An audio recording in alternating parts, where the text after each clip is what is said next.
Si vous avez un peu d'argent mais que vous n'avez pas des sommes astronomiques à dépenser dans un téléphone, le bon prix, c'est autour de 500 €. Avec 500 €, vous allez pouvoir trouver des téléphones qui ont pas mal de qualité, même s'il y aura des petites concessions, mais globalement, ça sera des téléphones quand même plutôt premium. Salut à tous, c'est Jérôme de Frandroid et aujourd'hui, on va parler de nos 5 téléphones préférés entre 400 et 500 €. Alors on commence tout de suite avec un téléphone de Xiaomi, le Mi 9T Pro. Si on met de côté le Mi 9, le Mi 9T Pro, c'est le plus haut de gamme de la famille Mi 9, où il y a le Mi 9 Lite, le Mi 9 SE, le Mi 9T et le Mi 9T Pro donc. Le Mi 9T Pro, c'est le plus haut de gamme, donc c'est forcément le plus puissant. Il intègre un Snapdragon 855, c'est quasiment le processeur le plus rapide aujourd'hui, et donc forcément, ça marche du feu de Dieu. L'autre truc sympa sur le Mi 9T Pro, c'est l'écran AMOLED, sans encoche ni rien, puisque la caméra avant, c'est une caméra pop-up, ce qui veut dire qu'elle va sortir du châssis.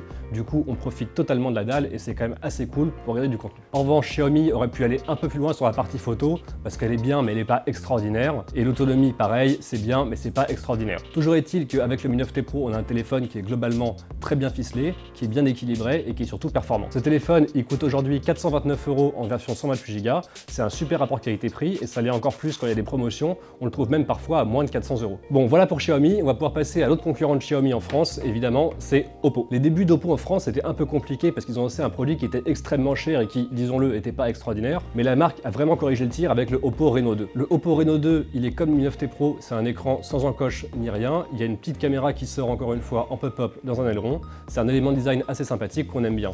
En revanche, l'écran, c'est pas de l'AMOLED, c'est seulement du LCD, donc forcément, c'est un peu moins bien. L'autre chose qui est un peu moins bien sur le Oppo Reno 2, c'est son processeur. C'est pas un Snapdragon 855 comme sur le Mi 9T Pro, c'est un Snapdragon 730G, une version optimisée du processeur pour le gaming. Ça marche bien, mais c'est forcément un peu moins puissant. En revanche, ce qui est cool sur le Oppo Reno 2, c'est la partie photo. Il y a 4 capteurs à l'arrière, dont un capteur qu'on appelle TOF pour Time of Flight, qui va vachement aider pour le mode portrait. Ça permet de faire de beaux flots d'arrière-plan, donc ça c'est sympa. Et puis évidemment, il y a les classiques grand angle, capteur principal. Il y a même un zoom x20 en numérique qui marche plutôt pas mal, mais c'est pas extraordinaire. Le Oppo Reno 2, c'est un téléphone qui est dans l'ensemble bien équilibré. Le problème, c'est qu'il est vraiment juste en dessous de la barre de 500 €, puisqu'il est vendu 499 €. Et à ce prix-là, en fait, le rapport qualité-prix aurait pu être meilleur. Après Oppo, on va enchaîner avec Honor et le Honor 20 Pro. Le Honor 20 Pro, c'est donc le plus haut de gamme de la gamme Honor 20. Il y a eu le 20 Lite, le 20 tout court et donc le 20 Pro. Globalement, c'est plus ou moins les mêmes téléphones. Le 20 Pro, ce qu'il a de différent des autres, c'est la partie photo, avec encore une fois 4 capteurs à l'arrière et un capteur TOF. À l'avant, le truc qui change, c'est le poinçon, puisque la caméra est intégrée dans l'écran et c'est aussi un écran LCD. On préfère toujours l'AMOLED, mais bon, on fait avec. L'autre truc sympa et un peu différent sur le 20 Pro, c'est le capteur d'empreinte qui est sur la tranche. C'est quelque chose qui a été fait par Sony il y a très longtemps, qu'on voit plus maintenant ou presque plus.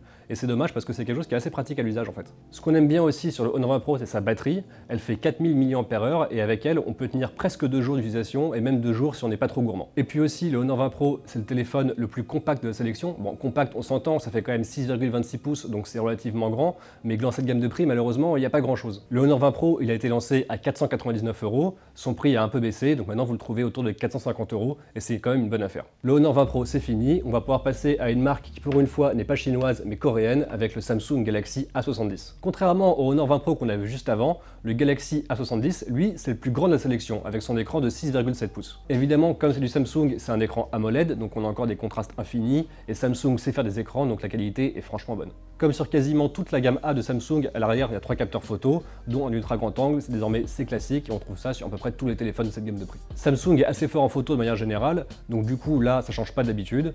Les capteurs sont bons, ils sont pas extraordinaires, ils sont pas géniaux, mais globalement ça marche. Pour les performances, c'est une puce Exynos de milieu de gamme, donc ça marche, c'est pas foufou mais ça fonctionne. En revanche, ce qu'il y a de bien, c'est que comme c'est un grand téléphone, il y a une grande batterie de 4500 mAh et avec on tient 2 jours tranquille. Ce qu'il y a de bien avec le A70, c'est que c'est le téléphone le moins cher de la sélection, il a été lancé à seulement 409 € et aujourd'hui avec des promotions diverses et variées, on peut même le trouver autour de 350 € si on a un peu de chance. Donc voilà pour le A70 et on va terminer avec le téléphone le plus puissant du moment et aussi le plus récent, c'est le Realme X2 Pro. Realme, c'est une marque qui est encore assez peu connue en France. Ce qu'il faut retenir, c'est que c'est pas vraiment une filiale de Oppo, mais les deux marques se parlent quand même beaucoup entre elles. D'ailleurs, l'OS de Realme, c'est ColorOS, comme sur les téléphones de la marque Oppo. Quand je disais que c'était le téléphone le plus puissant de la sélection, c'est parce qu'il intègre le Snapdragon 855 Plus. C'est une version un peu boostée du Snapdragon 855.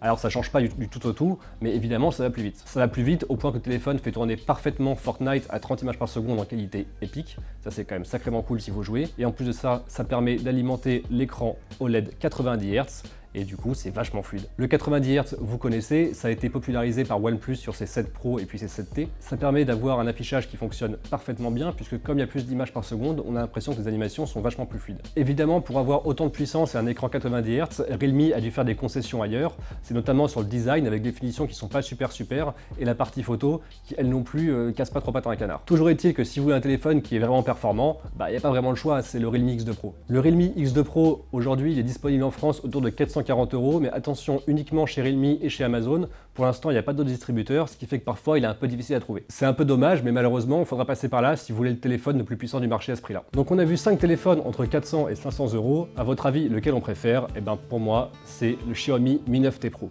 Il allie à la fois des bonnes performances, un bel écran AMOLED et une caméra pop-up pour un design sympathique. Il pêche un petit peu en photo et un petit peu en autonomie, mais globalement le téléphone tient clairement la route et à ce prix-là, vous ne trouverez pas mieux actuellement. J'espère que cette vidéo vous aura plu. N'hésitez pas à mettre un commentaire, un pouce bleu et évidemment à vous abonner. Et nous, on se retrouve très vite sur Frandroid.